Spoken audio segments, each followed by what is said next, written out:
దేవునికి మహిమ ఘనత ప్రభావములు కలుగును గాక. మేల్కొలుపు ప్రార్థన వీక్షకులకు, వాక్యం కొరకే ఆశతో ఎదురు చూస్తున్నటువంటి ప్రియ భక్తులకు మన ప్రభువును రక్షకుడైన యేసుక్రీస్తు వారి యొక్క శ్రేష్టమైనటువంటి నామమును బట్టి ఉదయకాలపు శుభములు, ఉదయకాలపు దీవెనలు ప్రకటన చేస్తూ ఉన్నాం. దేవునికి మహిమ కలుగులాగున మీరు వర్ధిల్లాలని, దేవునికి మహిమ కలుగులాగున మీరు ఆశీర్వదింపబడాలని మా యొక్క ఆశ, అభిలాష. మరి ప్రతి ఉదయము తప్పక చేయవలసిన పనులు ఉంటూ ఉంటాయి. దేవునికి సేవకుడిగా మాకున్నటువంటి పనులు ఏమిటంటే, ఉదయముననే వాక్యమును మీకు అందించుట. ఇది తప్పక మేము చేయాలి. దేవుడు మాకు అప్పగించినటువంటి బాధ్యత, దేవుడు మాకు అప్పగించినటువంటి పనిని మరి కొనసాగించాలి. కాబట్టి ఉదయముననే తప్పక ఈ పని చేయాలి. అలాగే ఉదయముననే తప్పక చేయవలసిన పనులు మన అనుదిన జీవితంలో మనం కలిగి ఉంటుంటాం. కొందరికి ఉదయముననే తప్పక టీ తాగే అలవాటు ఉంటుంది. అది తాగకపోతే వాడి బాడీలో ఏది కూడా పనిచేయదు. అదొక అలవాటు, తప్పక ఆ టీ తాగవలసిందే. కొంతమందికి దురలవాట్లు కూడా ఉంటూ ఉంటాయి. అంటే సిగరెట్లు తాగే అలవాటు. ఉదయం లెగ్గానే సిగరెట్ వెలిగించి నోట్లో పెట్టకపోతే వాడి యొక్క రోజు ప్రారంభించబడదు, వాడి యొక్క రోజు కొనసాగించబడదు.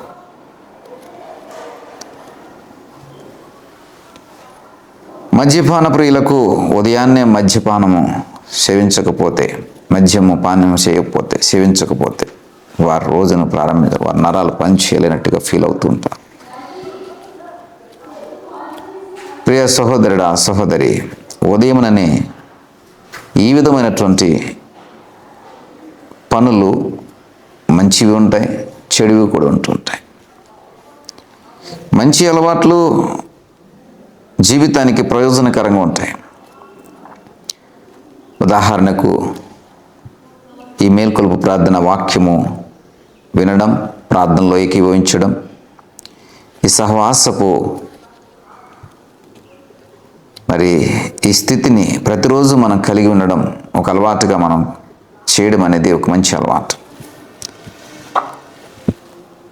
అలాగే మీరు స్వతహాగా స్తుతి కానీ, ప్రార్థన కానీ, వాక్య ధ్యానము కానీ, ఈ విధంగా ఏదైనానో దేవుని సంబంధమైన, ఆత్మ సంబంధమైనది మీరు చేసినప్పుడు అది కూడా ఒక చక్కటి అలవాటే. మరి ఎక్సర్సైజ్, వ్యాయామాలు చేసే అలవాటు, అది కూడా మంచి అలవాటే. వాకింగ్ చేయడం మంచి అలవాటు, ఎండలో నడవడం మంచి అలవాటు. ఈ విధంగా మనుషులు వారి యొక్క స్థితిగతులను బట్టి మంచి అలవాట్లను కలిగి ఉంటుంటారు. మరి దావీదు కూడా ఒక చక్కటి అలవాటు కలిగి ఉన్నాడు. 101వ కీర్తన 8వ వచనములో, యెహోవా పట్టణంలో నుండి పాపము చేయవారినందరినీ నిర్మూలము చేయుటకై దేశమందలి భక్తిహీనులందరినీ ప్రతి ఉదయమున నేను సంహరించదును. ప్రతి ఉదయమున నేను సంహరించదును అంటే దావీదుకున్న అలవాటు ఏమిటంటే, ప్రతి ఉదయమున మరి చేసే ఒక అలవాటు. ఏమిటి అది అంటే సంహరించడం. ఎవరిని అంటే భక్తిహీనులను సంహరించడం. పాపము చేయవారిని నిర్మూలనం చేయడం. దేవుని యొక్క పట్టణంలో, యెహోవా పట్టణంలో ఈ విధమైనటువంటి పరిశుద్ధత, ఈ విధమైనటువంటి పవిత్రత కాపాడడం కొరకు దావీదు ప్రతి ఉదయమున దేశంలో ఉన్నటువంటి భక్తిహీనులందరినీ కూడా సంహరిస్తూ ఉంటాడు. అంటే ప్రతి ఉదయమున దావీదుకున్న అలవాటు ఏంటంటే భక్తిహీనులను సంహరించడం, భక్తిహీనత సంహరించబడడం.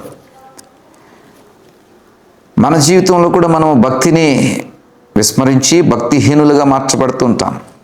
అందుకనే భక్తిహీనత మనల్ని ఆవరించినప్పుడు మందిరానికి రాలేం, ప్రార్థన సహవాసాల్లో ఉండలేం, ఉపవాసంలో ఉండలేం, ఆల్ నైట్ ప్రేయర్స్లో ఉండలేం.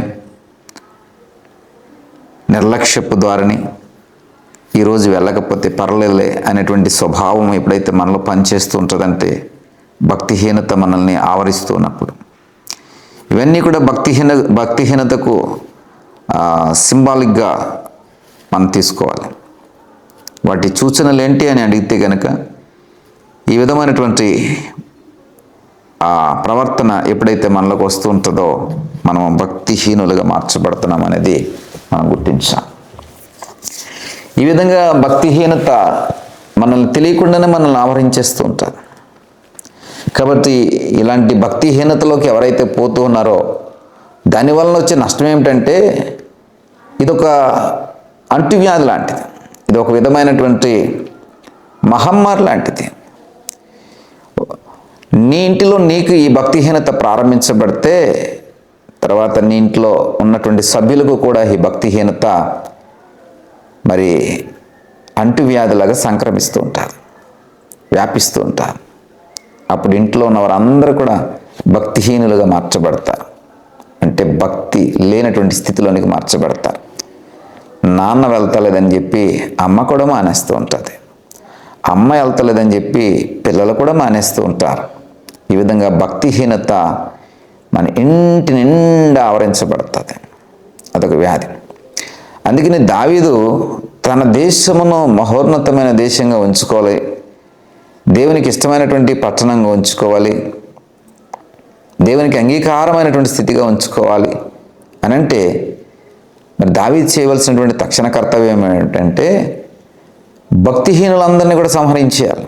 భక్తిహీనత ఇలాగ దేవుని యొక్క నామాన్ని నిరర్ధకం చేస్తున్నవారు, నిర్లక్ష్యపరుస్తున్నవారు, భక్తిని తక్కువ చేస్తున్నవారు, భక్తిలో నడుచుకోకుండా మరి దేవుడిని విడిచి నడుచుకుంటున్నవారు, వీళ్ళందరినీ కూడా దావీదు కనిపెట్టి సంహరించేస్తూ ఉంటాడు. ఎందుకంటే వీళ్ళ వలన ప్రయోజనం లేదు. దీనివల్ల దేవుని యొక్క అనుగ్రహము రావడం పక్కన పెడితే దేవుని యొక్క శాపము ఆ దేశం మీదకి వస్తుంది.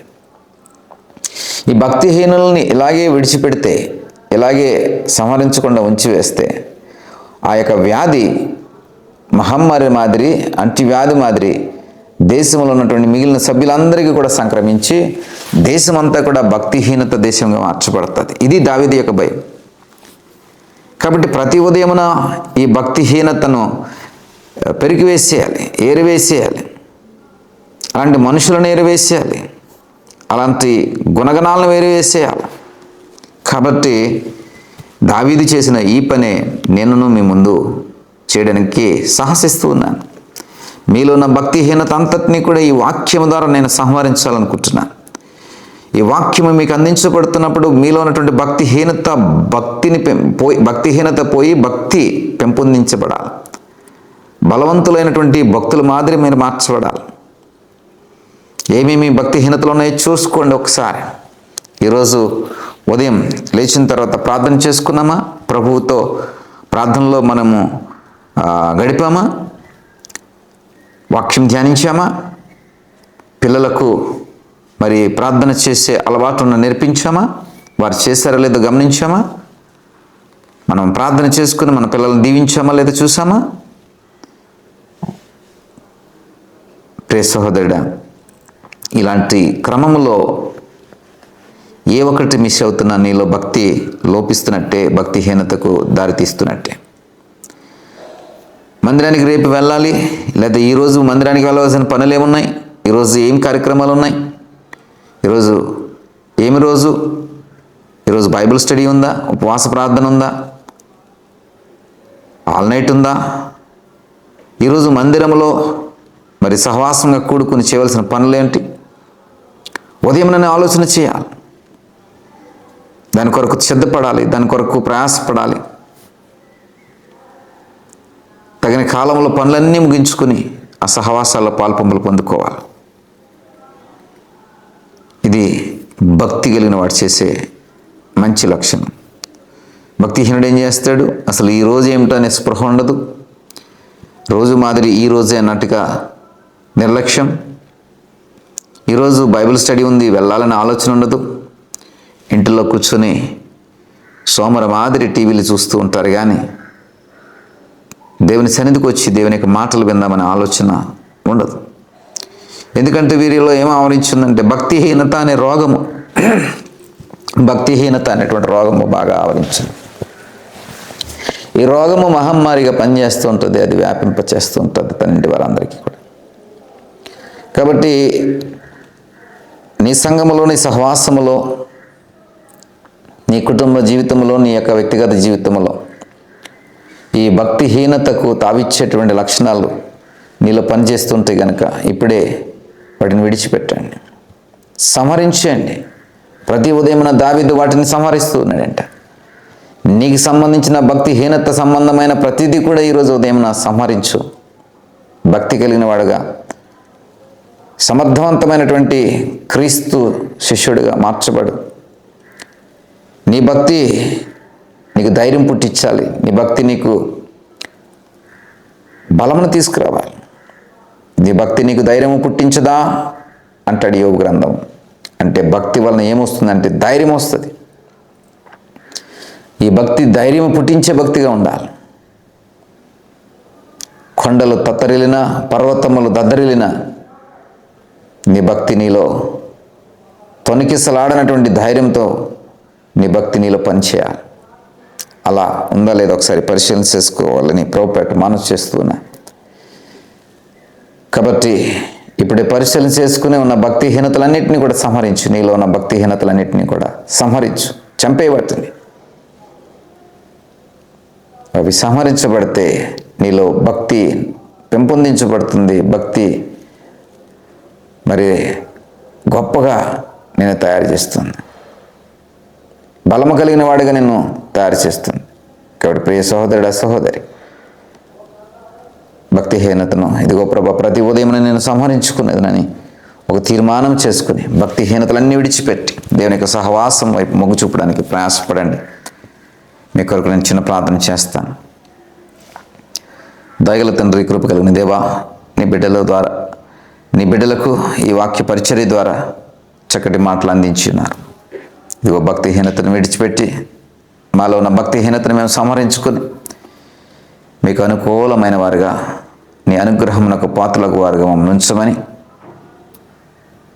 మా భక్తిహీనతను మేము సంహరించుకుని నీ సహవాసములో మరింతగా బలపరచబట్ట కృప చూపించమని ప్రార్థనలు ఏకీభవిస్తున్న ప్రతి బిడ్డను దీవించి ఆశీర్వదించి నీ మేలుతో నింపమని యేసు నామమును బట్టి ప్రార్థించి పెట్టుకుంటున్నాం పరమ తండ్రి. ఆమేన్, ఆమేన్.